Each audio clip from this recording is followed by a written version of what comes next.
I'm just letting a couple of more people in the room before we get started.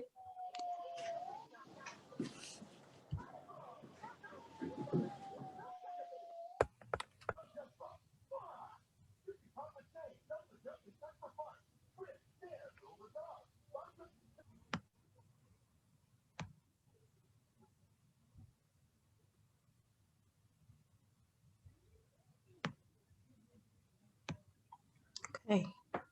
Hello, everyone, and thank you so much for joining. My name is Danielle Coe. I am the founder of Black Women in Clinical Research. The mission of Black Women in Clinical Research is to educate, empower, support, and help Black women thrive in the clinical research industry.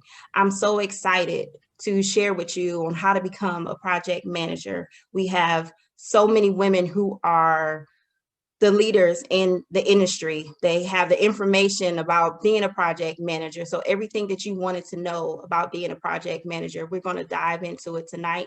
I have my admins, Rashida and Andrika, here with me. We're going to go through this process. We're going to start with going through the questions and kind of figuring out what exactly is a project manager and the responsibilities of a project manager. And then towards the end, we're going to have time for questions. So we're going to go ahead and I guess jump right in. So if we can have Stephanie, would you care to introduce yourself, please?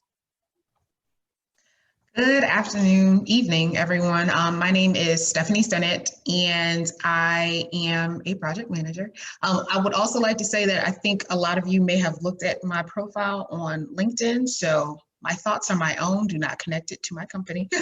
We like to say that when we're speaking on behalf of our careers. As I said, I have been in project management for directly, like my title has been a project manager for the last 18 months, but I've been doing aspects of project management for the past 6 years.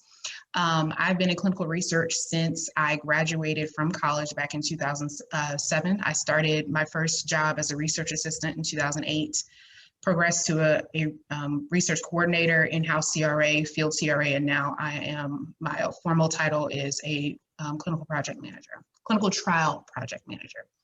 I'm based out in the Midwest, and I know we'll get into it, but everything you can possibly think of that touches clinical research at all, we do. So you really have to learn how to wear every single hat possible. Thank you so much. Erica, could we have you introduce yourself, please?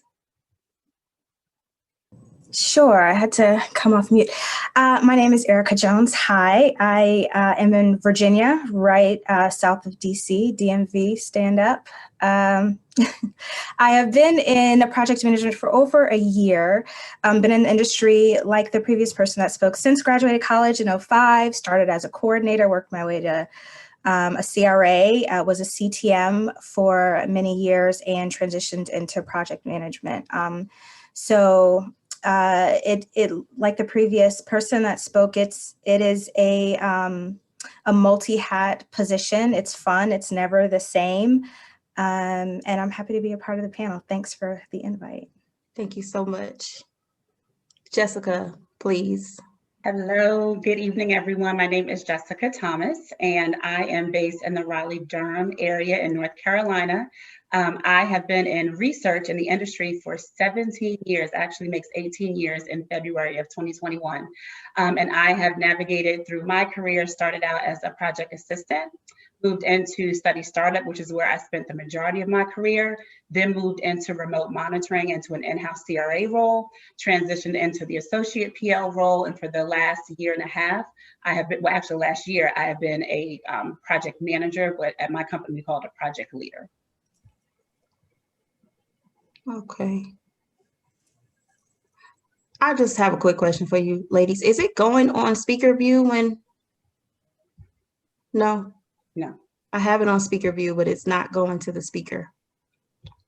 I see it on speaker view. Okay. Yes. It is? Okay. Just wanted to make sure. Okay.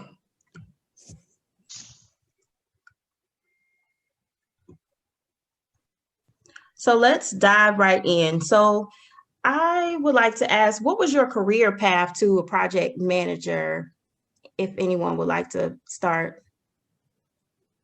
I think all of us pretty much started in ClinOps. Again, my opinions are my own. I think since usually ClinOps are going to be your biggest budget, I mean, that's always usually going to be in your scope of work. It's very, very helpful to have ClinOps experience everywhere from the site level to in-house CRA to CRA, and especially CTM. Can you explain what ClinOps is for people who may not be aware?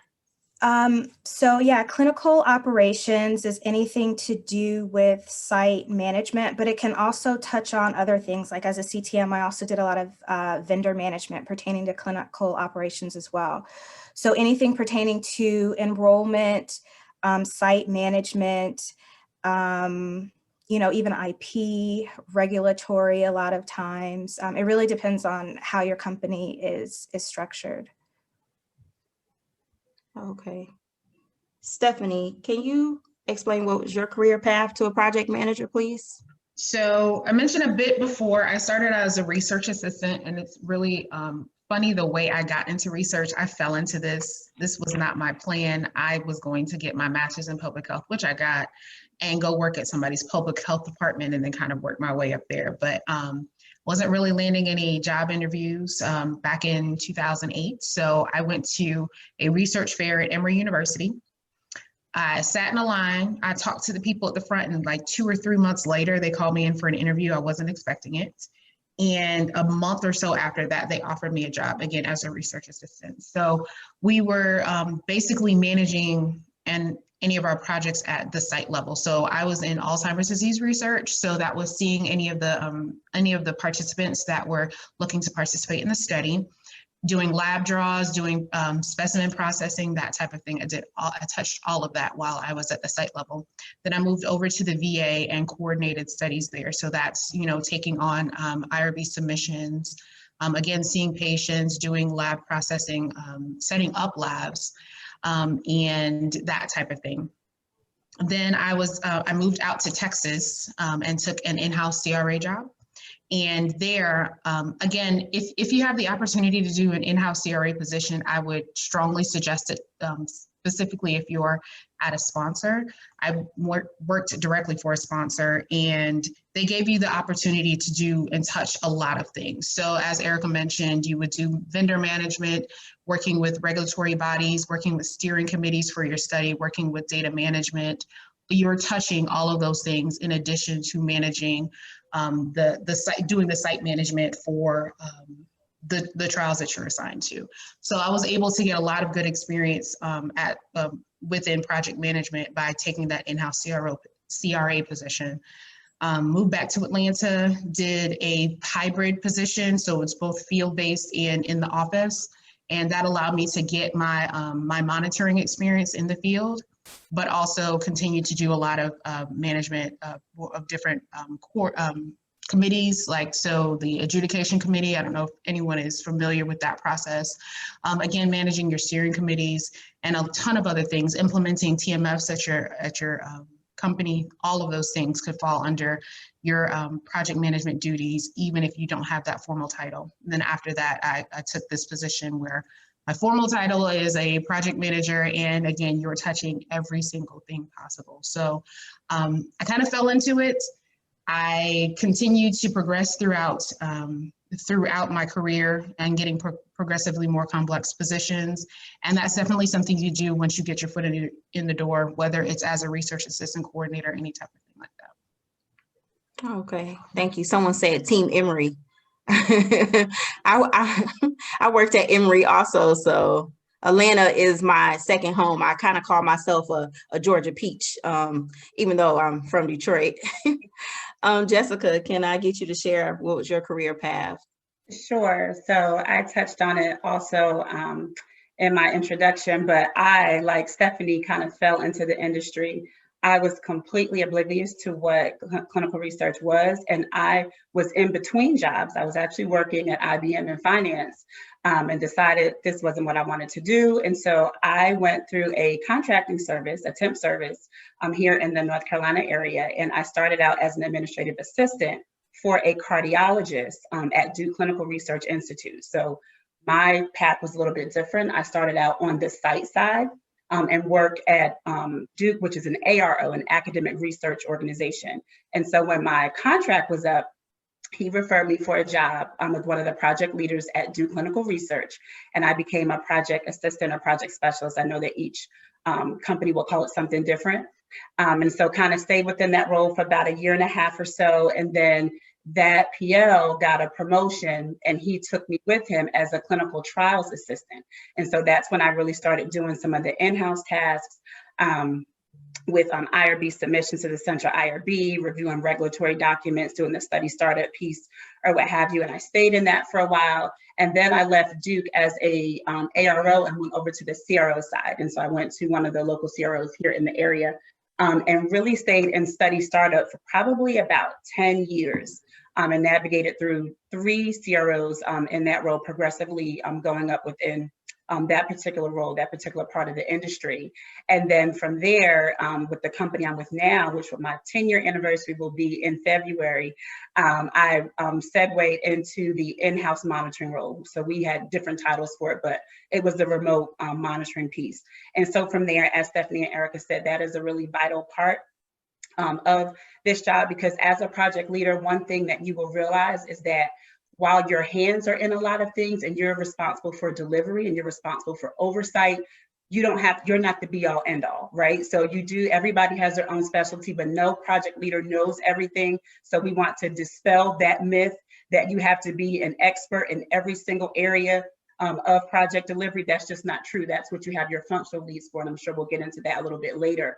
But in my in-house CRA role, I had the opportunity of working under a project manager who really was invested in paying it forward, right? So she gave me the opportunity to do associate PM tasks without the role and without the money. And so I do want to say that I encourage everyone, if you have the opportunity to shadow, to be mentored in your current role, to take on additional tasks that, quote, might not be within your scope or might not be within your job description, I promise you that it will pay off. And so that is what kind of gave me the boost to get into officially the APL role. So she mentored me, and then there was one of the senior directors in our project leadership group who's actually on the line. I see her, she joined today. I actually proactively went and talked to her and I said, look, I'm in this place where I don't know what I want to do next, but I did know that I did not want to be a CRA. So shocking, I know everybody thinks that you have to be an on-site monitor to go into project leadership. That wasn't my story, that wasn't my path, that wasn't the path of a lot of PMs that I know in the industry. And so she actually sat down and she took out the job description and she said, okay, this is what we look for. So you don't have to check all the boxes, but you should be proactive and working toward how do you expand your skill base? How do you grow your skills? How do you take some of these classes and some of the trainings that my company provided that give you the opportunity to work on your soft skills? So it's not just about what's on paper, that I've been a monitor, I've been this, I've been that, because on paper we can look great, right? But it's what you bring to the table, your real self, your authentic you, that you know how to deal with clients, that you are what we call client facing. You understand how to lead, quote, without authority. So you're not a line manager, but you have to be able to get results. And so I began to take a lot of trainings outside of hours, outside of my normal scope of work that helped me get into the APL role. And then from there, I had a really supportive line manager. Thank God for her. So I shouldn't say thank God, but hey, it's who I am. Thank God for her. She gave me the opportunity to really be able to function as a standalone project leader without having the title. And that really opened up the door for me to get promoted within about 11 months to go into the official PM role. Wow, that's amazing. Yeah. So I know we kind of touched on this already, but if anyone would like to share more about the experience or training that you would say is necessary for those without project management experience. I think Jessica laid it out really well. When you are an in-house CRA coordinator, any of those other roles that don't have a PM title officially in there, try to get your hands in as many things as you can. So I went to my manager, which I had the same really, really supportive, incredible manager that Jessica had. Thank God for her. They exist out there. She was a Black woman. I cannot say how much she did for my career. If I didn't have her as a manager, I don't think I'd be where I am right now, to be completely honest. But I let her know what my goals were, and she just put me in touch with as many things as possible. Hey, you need to be able to say you've done this, so let me connect you with X, Y, and Z manager. You need to be able to show that you can manage this type of committee, so you're going to be the one managing this. You need to be a lead CRA on one of these projects, so I'm going to do what I need to put you in that, give you that opportunity, because if not, you're not going to be able to show these skills on your resume. So just having the opportunity to get that career development without having the formal title is absolutely key, but you have to go for it. You can't sit back and wait for those opportunities to come to you. You absolutely have to seek them out. You have to show the initiative. And also you have to do your job, whatever your job is, you have to do that, in addition to all these other things that you're asking to be able to participate in. Because if you can't demonstrate that you can do the job that you're paid to do, there's no point in asking to do anything else, because you're not going to be able to fully demonstrate all of your abilities. So ask for it, be proactive, make sure that you kind of see what the people with the formal title are doing, and see if you can support them in doing those specific things. Thank you. One thing too, Danielle, that I want to add to that, that a lot of times if you're going through your career in the clinical aspect, something that you don't normally get, which I think is important, well, I can speak from the CRO side, is the finance piece. And that is something that I lacked, and I had to really be intentional about understanding the financial aspect of project management. So yes, we need the monitors. Yes, we need the data management folks and the stats folks and all that stuff. But from a project leadership perspective, everything for me now, in my mind, it comes down to dollars and cents, right? That the client is paying us for our services. They are paying us to do a job, and we have to do it within budget. And so in my company, our studies have what's called an M4, a monthly project operating review meeting. It's when the project leader gets together with all the functional leads, and they go through everything from resourcing, quality issues, and what we touch on most of all is our budget. Where are we with burning through our budget? Are we meeting budget? Are we exceeding budget? What does that look like? And so I think if you go through like the project specialist role, the project assistant, I would say that those individuals have an opportunity to be exposed to the finance piece, but from a clinical perspective, try to sit in on some of those budget discussions. Try to be proactive in taking some ad hoc courses or ad hoc internal trainings within your organization that will help you become savvy from a financial perspective, because it doesn't matter how great you do a job on a study, your PM wants to know that you're doing it within budget. That's one of the primary keys of our job as well. And milestones, that's another thing, budget and milestones. And one of the hardest things that I had to let go was quality is not always the most important thing. It's staying on budget, because if it takes 10 hours to ensure something is done correctly, how much value is that really at? Not to say that you would do sloppy work, that's not what I'm saying, but budget, it really turns into your most important focus, that and milestones. I work at PRA, and we have those types of meetings, and also a few times a quarter we have to go to the directors and review our meetings and resources and variants and milestones. And again, like the others that spoke, I did not have that finance background, and it was hard to really grasp, to be honest with you. But it is one of the most important things, in addition to soft skills, that is super important as well. You are constantly managing the client and their expectations. And a lot of times it really comes down to, do they like you? That is so very important as well. So you constantly truly are wearing a lot of hats, as others have said. I was just about to say that, Erica. I'm about to say, it sounds like being a project manager, you have to have, wear multiple hats and be able to function in different areas and pretty much be strong in a lot of areas in order to succeed in that position. So the next question is, with being a project manager, do you have to travel? And if so, how much did you travel before COVID? There really isn't a lot of travel. It depends on the phase that your study is. Well, it depends on your budget. So it depends on which phase you're in. Usually at the beginning, there's more travel, like investigator meetings, kickoff meetings.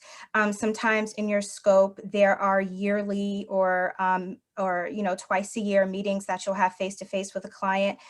You really are the face of your company and your study. So, before COVID, I would maybe travel once a quarter or so, but it is not a travel intensive position. Agreed. I think for me, in the few years that I've been in project management, I've traveled maybe 4 times, and that was to a face-to-face client meeting. I did a couple of bid defense meetings, but other than that, no, the travel is extremely minimal, which was good for me. So I've never worked on the CRO side. I've always worked on the sponsor side. And with the previous company I worked for, it's a medical device startup. And we did travel to some of these kickoff meetings and I think a bid defense came to us one time, and one time we went to them for some reason up in North Carolina. So I've done that a few times. I traveled way more when I was just monitoring, but I'm really, really sad that COVID is a thing, because we would actually host our investigator meetings within the country. So I would have had an opportunity to go to, our study is going to be in like China and Russia and a bunch of other places. So we would have actually had the opportunity to go there. I've only had to go to one investigator meeting in Argentina so far. And because we are changing to basically everything virtually, we won't have to travel anytime in the near future. I don't know if that'll change once we get a few years past COVID, but for right now, everything's going to be virtual. Okay, thank you. So can you walk me through a day in the project manager role? Meetings and meetings and meetings and meetings.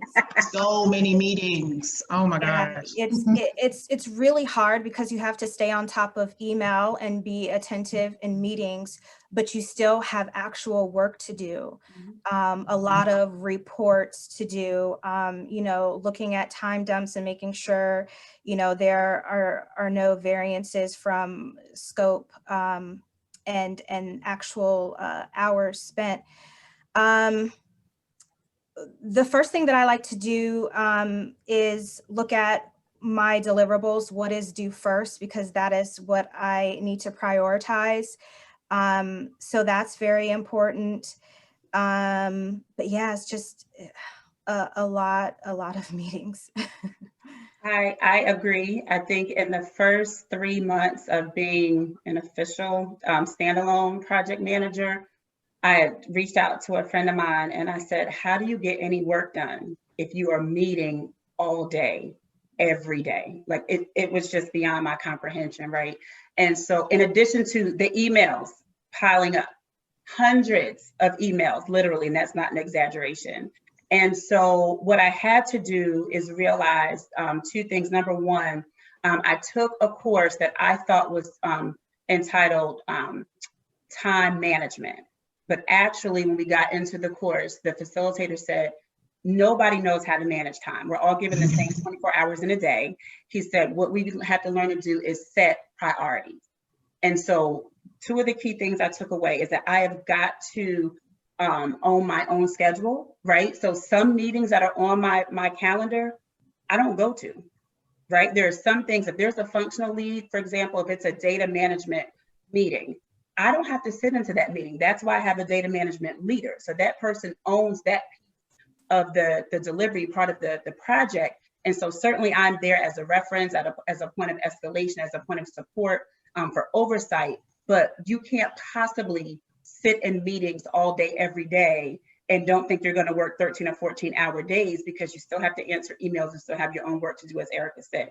So I realized that I don't have to go to every meeting. I also realized that in order for me to kind of keep my hand on the pulse of everything that's going on the study, I have to block out time every day just to check email, right? And to do study work. So on my calendar, on Outlook, every day, there's a point of time early in the morning and a point of time in the afternoon at the end of my day where it's blocked off, where I don't book meetings, I don't do anything but check emails. And then if I'm looking and being proactive, look at my schedule for the week, I am blocking off what I call project work. And so I know if I have to update a project management plan, if I have a individual client deliverable or monthly finance reports for my study or for my for upper management, I block that off in my calendar. If I know I have a client meeting every Wednesday, so Tuesday afternoons, I have time blocked off that I can prepare for the meeting on Wednesday. And I have to stick to that, right? Because your calendar will get out of control, your email will get out of control. And if I don't stay organized, nobody else is going to do that for me. So I can delegate as much as I can. And I want to empower the people that are aligned under me on this study to do their job and to do it well without me having to micromanage. But nobody's going to keep me organized but me. So I have to own that. It's insane how many I didn't expect this number of meetings when I took this position, honestly. And I've transitioned to a couple of different projects in my company, and it seems like every time I transition, like 10 more meetings get added somehow.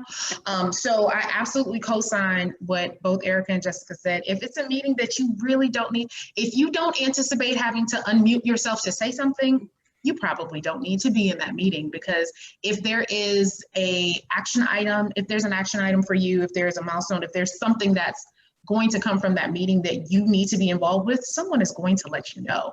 So don't feel the need to attend every single meeting. I need to tell myself that, because I haven't been doing that as often this week. I've been kind of jumping into everything, trying to do some extra work on the side, and then you're splitting your time between both the meeting and whatever work you're doing. So you're not really giving your all to either one of them. So really learn to prioritize those things that are coming, both looking at the deadline, the deliverable date for that, whatever that action is, and just the amount of time it's going to take, and then plan accordingly.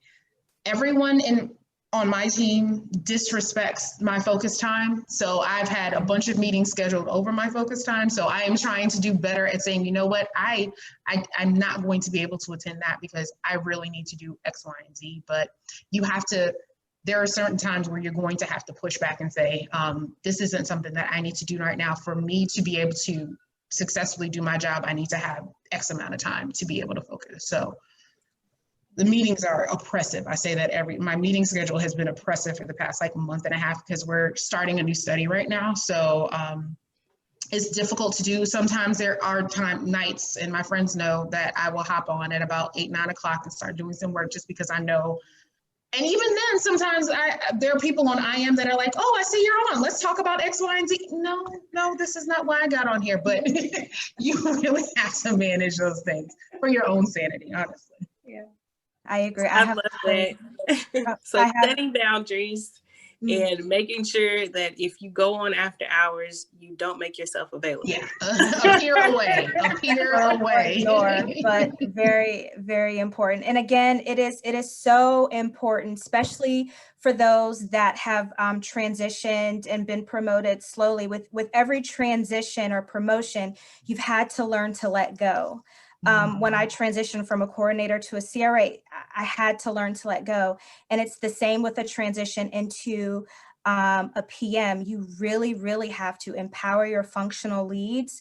Unless they give you a reason to micromanage, then don't. And if you have a reason to micromanage, then you have a bigger issue. You need to escalate and do a root cause of what the issue is. But you really, really have to rely on your functional leads to do their job and escalate to you, when there's an issue, and for you to step in, because you absolutely cannot do it all. You will try and get burnt out, and just because you can't, you will delegate. So try to be proactive in delegation for sure. But I have to say, the hardest thing that I've had to deal with in management is delegating, but then ultimately being responsible for the outcome and quality. That was so hard during each transition. And it's something that you literally have to work at every day, and try to find your own ways to ensure that the quality is there while still delegating and not getting in the weeds, because you just absolutely do not have the time. Thank you for that. I love that each of you have varying experiences. And as a monitor, I'm looking at the horizon and like my next move. And I'm trying to use this season right now to develop myself more. I am looking at those items within my company, but also I'm thinking about, you know, is it an added thing or is it a necessity for me to think about certification? So like the two things that I'm seeing a lot are the PMP, which is the Project Management Professional Certification. And then I'm seeing another one called the CAPM, which is the Certified Associate in Project Management. Do either of you have any of those project management certificates prior to getting your role? And this has just been my experience. I've worked on the sponsor and CRO side, and beyond your bachelor's, what matters more so than anything is your experience.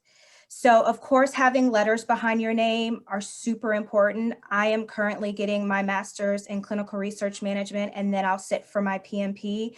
So it's important, but what truly matters is experience in my experience.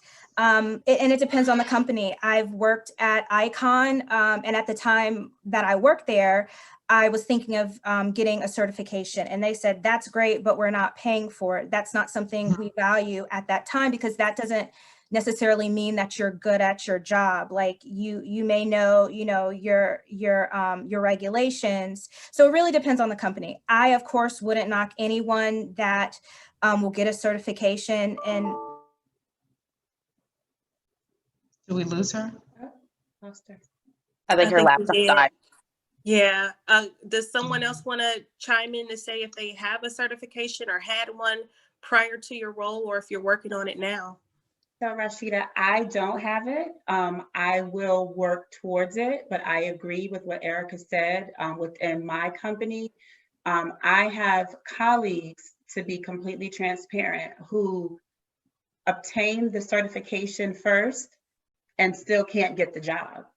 And that's completely and totally frustrating for those individuals, right? Because it's saying, I've spent this money and I've spent this time, and now you're telling me that I can't do it. But when we look at a CV, they're looking for the experience. They want to see, have you done some of these tasks? Have you been exposed to them? Do you know what this particular regulation means or how to implement it? They want to see if you've been able to put some of these skills into practice. And so again, what Erica said, completely don't discourage it. I plan to get it myself, but I've navigated through my career without it, as some of my other colleagues have.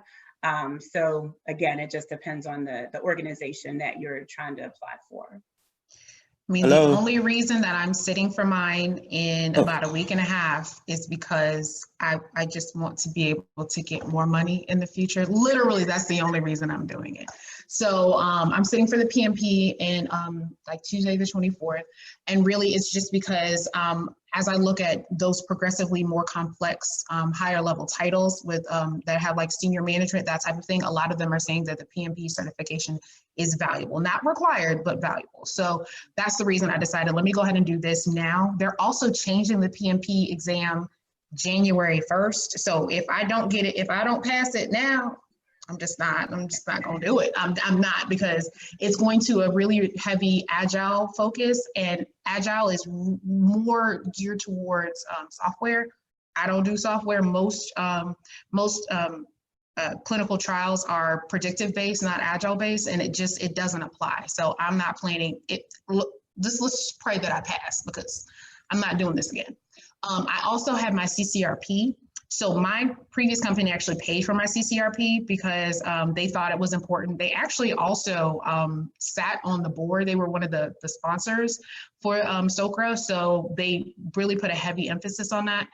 If you look at a lot of these postings that you'll see CCRA or CCRP desirable. Again, most of the times it's not required, but it is desirable. It may give you that edge when you're applying.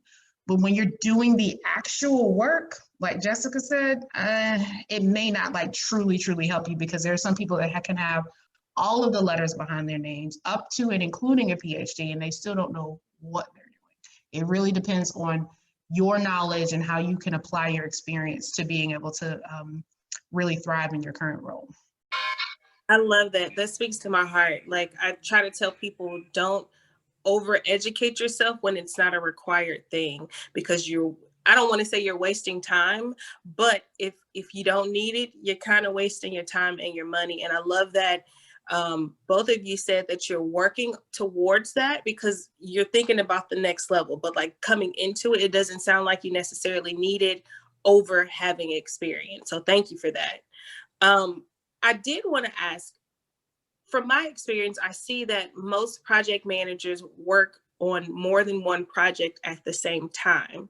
So how does that work for you? Because each of you have been in your role for about 2 years. Do they transition you starting off with one project and then they add it in? Like, is it a... No. Let me shake my head. No. You're thrown in. Multiple studies and startup at a time. I mean, and you're a monitor, so if you have one study as a CRA, I mean, what company do you work for? Because I want to know. It's you use the same tools as you would to manage multiple studies as a CRA or CTM. Every company has their new and improved dashboard system, where you are forced to do, go to review your studies, and that helps as well. I like to use OneNote, or I have a notebook. I'm super old school. I like to write things down. So there's a number of things that you do, but really I did the same thing as a CRA and CTM or whatever role I was in. But yeah, you're on multiple. I'm on 3. And it's interesting, but usually sometimes they're in different phases, so that helps, but it's crazy. My previous role, I was on 2. The role before that, I was on 3. My current role, I am on 1. And if I had to be on more than one project in study startup on this side, I don't think I would make it. It's insanely intense, the amount of things that are going on, because we only outsource monitoring for our trials for my company. So we do everything else in-house: data management, the finance piece, statistics, all medical, all of that is in-house. So you are truly interacting with all of these people all day, every day. So I definitely could not run more than one, especially in study startup. Now, once I get this project into get it to be enrolling, I think I could take on another one to go through that study startup process. But I definitely couldn't do more than one. Yeah, okay. So it sounds like 3 is like the threshold. Yeah, for the amount of projects. If it's domestic, if it's global, how many subjects and sites, the scope of work. I'm on one where we don't have data management, medical monitoring, we don't have to build the database. So it depends on scope of work of the trial as well. But I think the sweet spot is probably 2 or 1 if it's, large. So for me, right now, Rashida, I'm on 3. So 1 is in startup, like literally we just got the award. The other is in closeout. And for that one, I'm really proud because I participated in the bid defense meetings. I helped to win that award for my company, which is really exciting. So I have 1 in startup. I have 1 that's approaching closeout. Database lock is February 12th. So I'm at the end of the road here. And then I have another one that is supposed to be in maintenance, but enrollment is slow. So I can't fully bill for that one. And there's a possibility that study will be put on hold. So typically for my company, they try to target for 2. I think the same organizational skills, time management, setting priorities applies. Again, looking at your meeting schedule, you know, not attending meetings that you aren't really an active participant.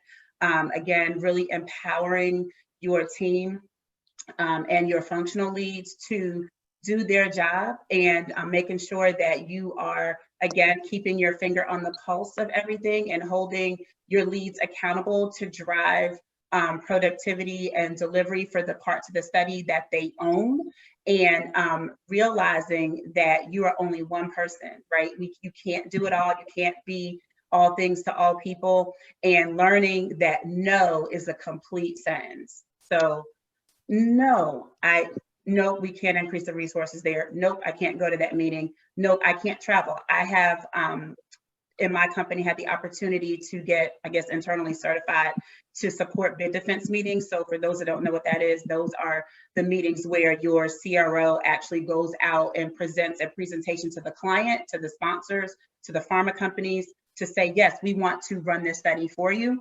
And so once my name kind of got thrown in that hat, like every couple of weeks they were saying, can you participate in this? Can you go do this bid defense meeting? And transparently, I was so excited at first. I was like, yes, I get to do this. And then I would come back and I would see like 90 emails between 2 and 4 o'clock when I was at this bid defense. And so learning, no, I can't participate in that. So again, owning your own schedule, managing your own time, empowering your team, keeping your finger on the pulse, and just really being intentional about attempting to stay balanced. And some seasons are going to be different than others. Like Stephanie said, in startup, things might be a little bit crazier. I'm sure in closeout database block, things are crazy as well. But we have to take care of ourselves. And one thing that nobody has said yet is that we all try to keep a life outside of work, right? So I'm a wife, I'm a mom, I serve in ministry in my church. I work in my community, of course, pre-COVID. And so I still have to find time to just be Jessica, right? I have to find time to go get my nails done or whatever it is that I want to do, or, you know, or just sit and read a book. And so I haven't been as intentional about that in the last 6 months, but I'm getting better and realizing that if I take care of me and I keep me healthy, physically, emotionally, spiritually, psychologically, then I bring the best me to the table when I'm doing my work here in my CRO PM role, if that makes sense. Thank you, Jessica. Hi, everyone. I'm Andrika Thomas. I'm currently research project manager for a cancer center. Because of time, I want to get into one more question before we open it up for the audience questions. What roles would you move into after the PM role? My plan is to move into the director role for sure. My goal is before 40. We'll see if I make it. But, you know, that's kind of the moon. So the stars would definitely be a senior PM or project director role.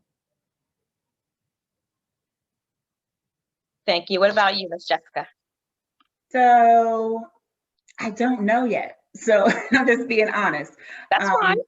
And the reason why I say that is because I love what I do and I love where I do it. And I think I'm probably a rarity, right? So when I was trying to figure out what my next step would be before I went into project management, I tried to look at all the aspects of the business that I love.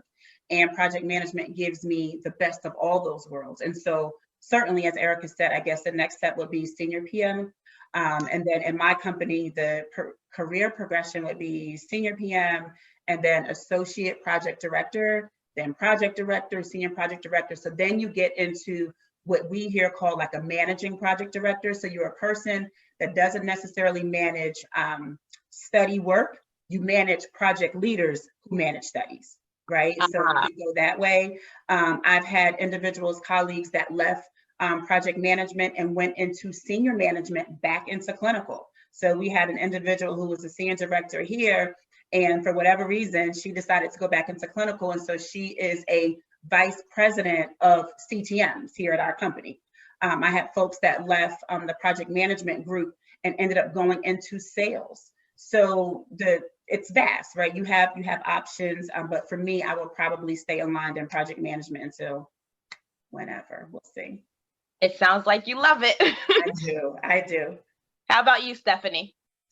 So everything is on the table at this point. So at my company, we have a title called the Clinical Research Scientist, and they focus more on diving into the clinical data. They also do a lot of work on protocol development. I'm heavily involved in protocol development now, but they have an even greater role in it, and they do a lot of management of site escalations, that type of thing. So I'm interested in that role.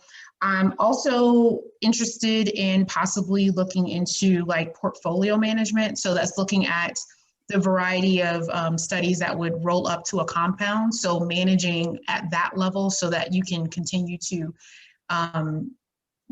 directionally push that compound in whatever direction you want for it to go into. And that works very heavily with our business unit. So maybe I don't want to do that because the business unit can be crazy. But I'm looking at those two things. If I do decide to move on from this company, I would be interested in any like type of project director, portfolio management, that type of thing at another company, or really just driving development of that clinical department. So again, everything's on the table. We'll figure it out once I get this project under my belt. Thank you. Can any of you briefly touch on contract positions? I'm clueless. I don't know. Never done it. I don't have any experience. I'm sorry. Okay, that is fair enough. We will open up to audience questions. Thank you so much, ladies. Danielle, back over to you.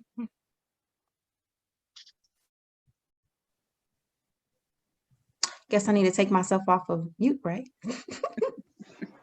Okay, let me check and see the questions here.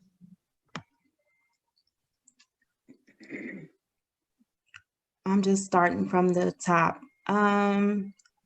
Can the speakers, oh, okay. I think we kind of touched on this already. Dwayne was asking if you can share your different experiences of working at the CRO versus the sponsor side. It's a huge difference.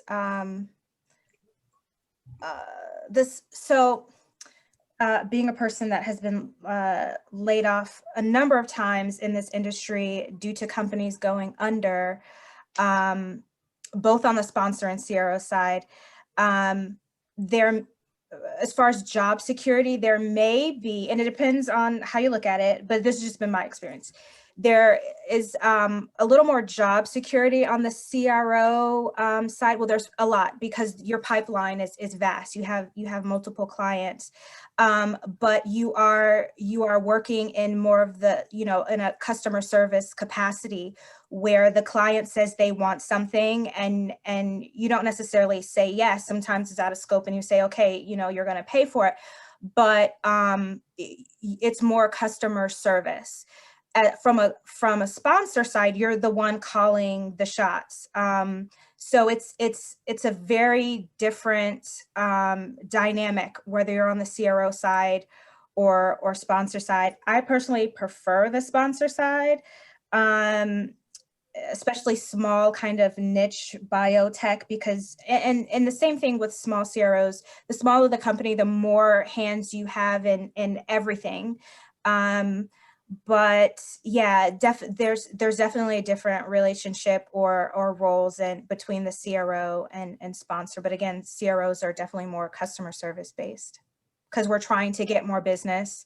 We're trying to get more bids. And, again, like Jessica said, you're going to bid defense. It's, begging the sponsor, hey, well, not begging, but, telling the sponsor, hey, you should pick us and this is why.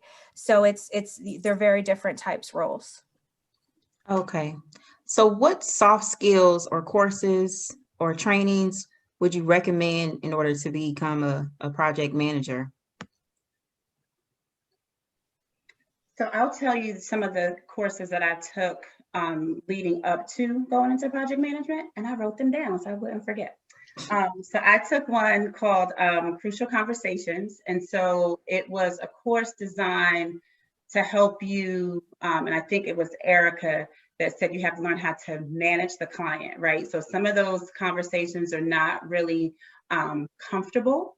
So it helps you navigate through having uncomfortable conversations, facing your fears and having the boldness to kind of say what needs to be said, but tapering it in a way that my grandmother used to say, that you round out the sharp edges of your tongue, right? And so I think because we're in this environment, Danielle, that you have created and put forth for women of color, a lot of times we can be stereotyped as the angry Black woman, okay? And so having taken that crucial conversations course was really critical, because not only am I a woman of color, but I am a Northerner. And so my husband is from North Carolina, and he says, when I get angry, quote, the Jersey comes out. Yes. So I have to learn how to manage my facial expressions, manage my how I respond, and realize that it's not so much what I say, but it can be how I say it and to whom. Learning how to, again, I talked about setting priorities. I did a class recently that was called Managing for Excellence. And so it talked about really developing the skills to be an intentional leader, but realizing, as I said earlier, that as a project manager, you don't have direct reports, right? So if I have an issue with someone that's aligned under my project, I have to learn how to be really direct and have those conversations to get to the root of what the issue might be. And then realizing that if I'm still not seeing the desired outcome or result, that I have to do what we hate to say, but escalate, right? And talk to the line manager, because I don't have these boxes that I'm checking off about their performance. That's the line manager's job. That's not my job. My job is to manage the study. Line managers manage people, and I intentionally steered away from that because that's not what I want to do. Other skills, I would say, aside from leadership and being organized, is really being responsible and being responsive. One thing that I've heard from clients a lot when they have an issue with the study is that they feel that we are, quote, non-responsive.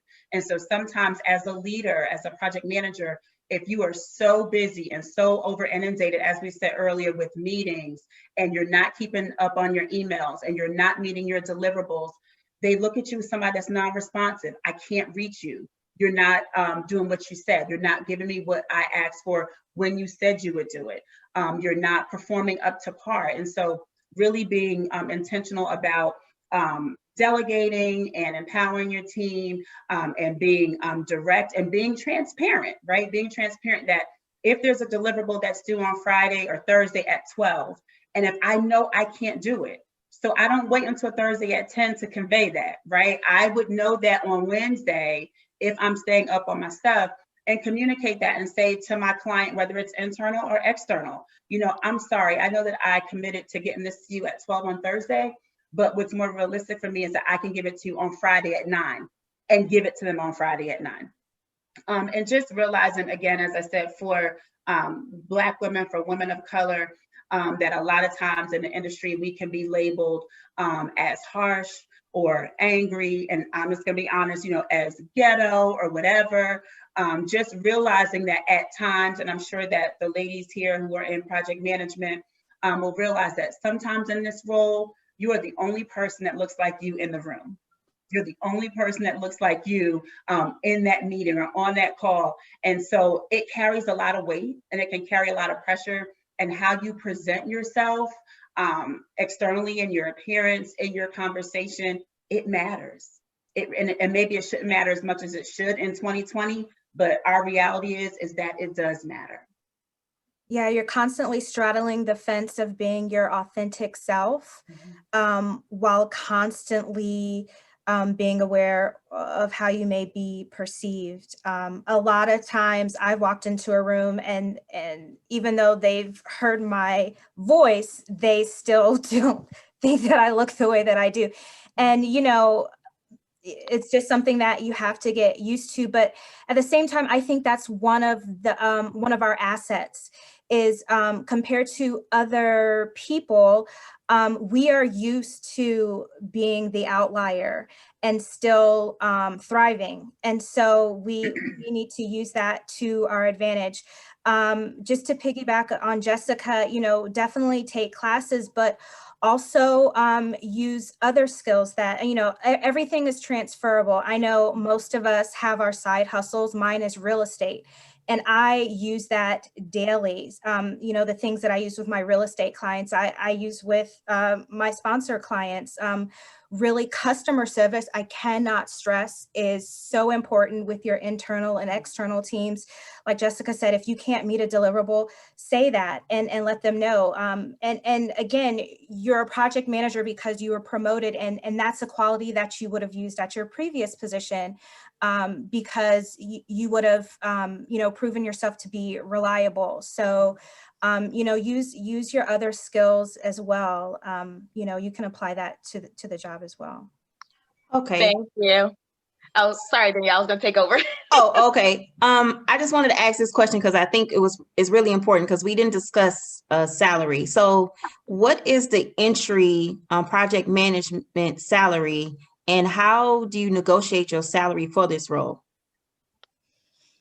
Well, first I want to say it really depends on the country, and I'm sorry, the state and the area. As you do move up though, by the time you get to project manager, I think, especially in an entry or past an entry position, money does matter, but the money, I promise you, will come in leaps and bounds. So, but here in the DC area, cost of living is more. So you're probably looking at like the 150 range. But that shouldn't include bonuses. It's a compensation package. So it really depends. You also have to take in consideration, PTO on the CRO side. Stock options sometimes usually aren't a part of it like they are with a sponsor company. But it really just all depends on the company. But regardless, even if now, of course, I always negotiate. I always counter no matter what I get, even if it's way more than I thought. I always do that. But again, the money will definitely come for sure.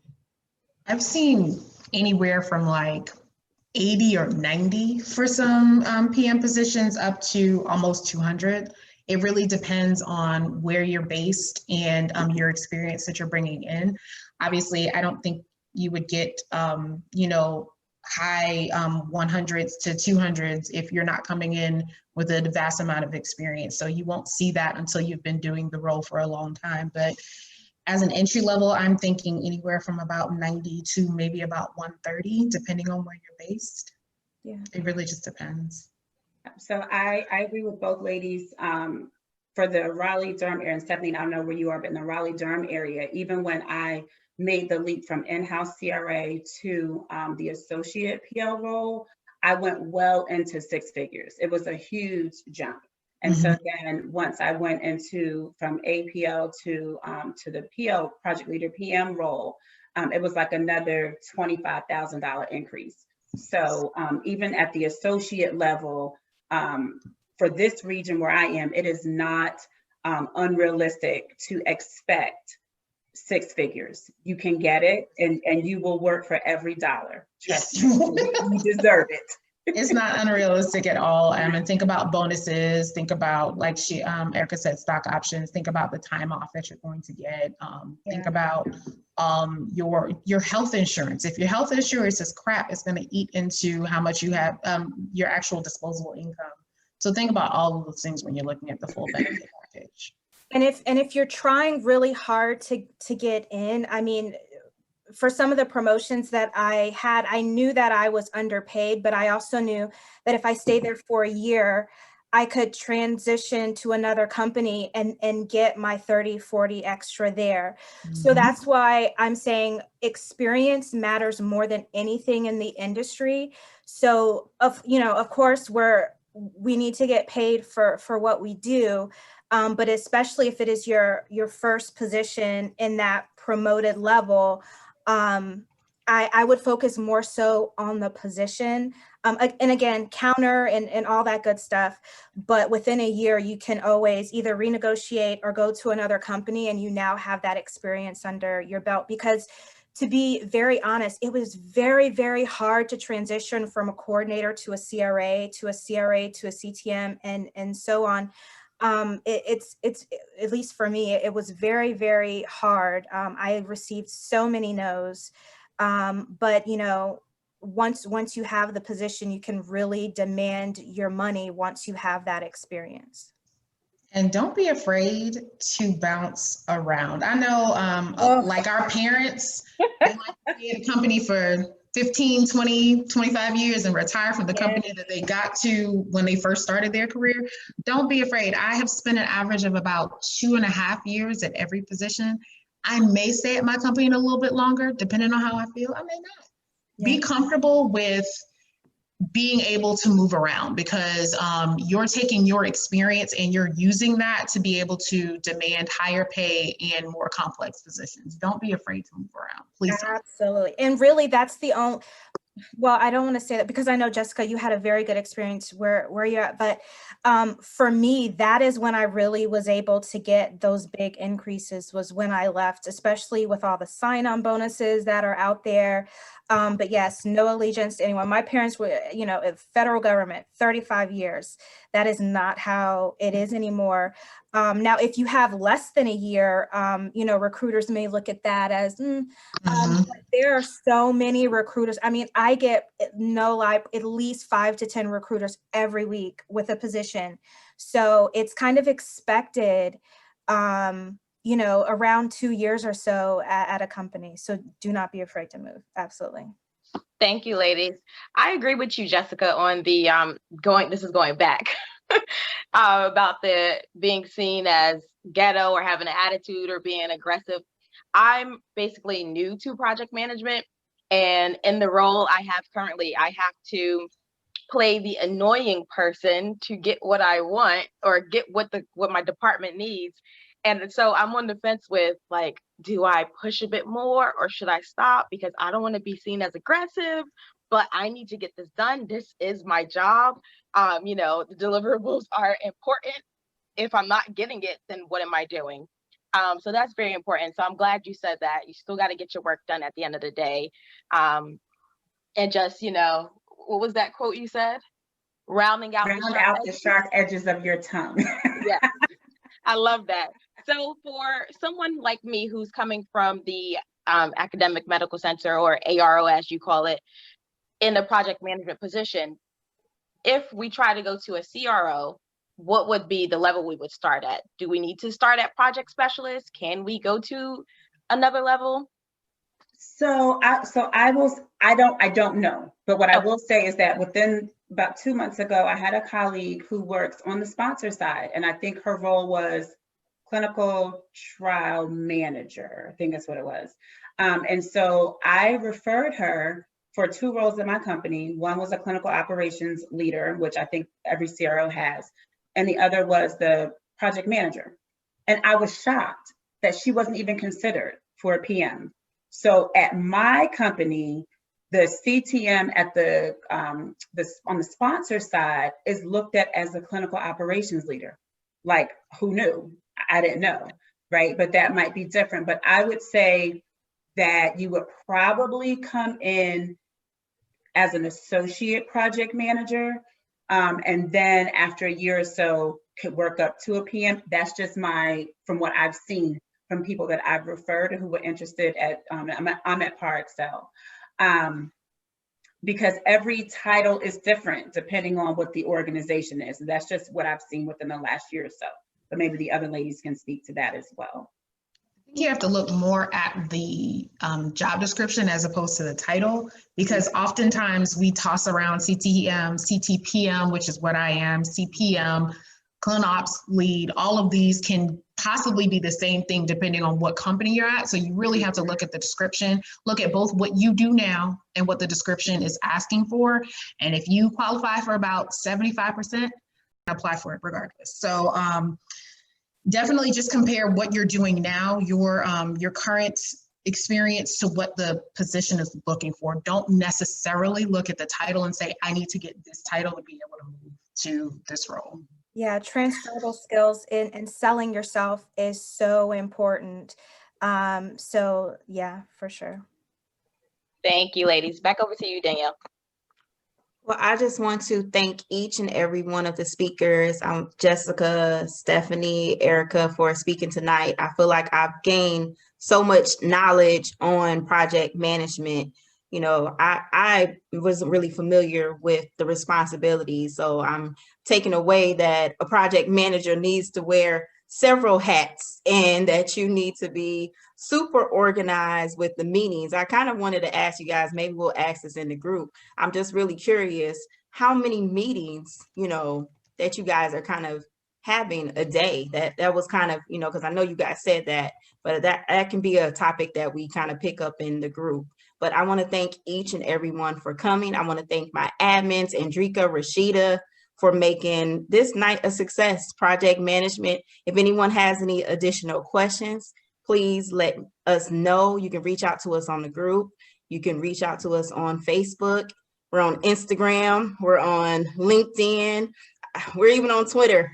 We have a YouTube page. So Black Women in Clinical Research. Thank you everyone for joining us tonight. You have a good evening. Thank you. Thank you. Take care. Good night, everyone. Good night.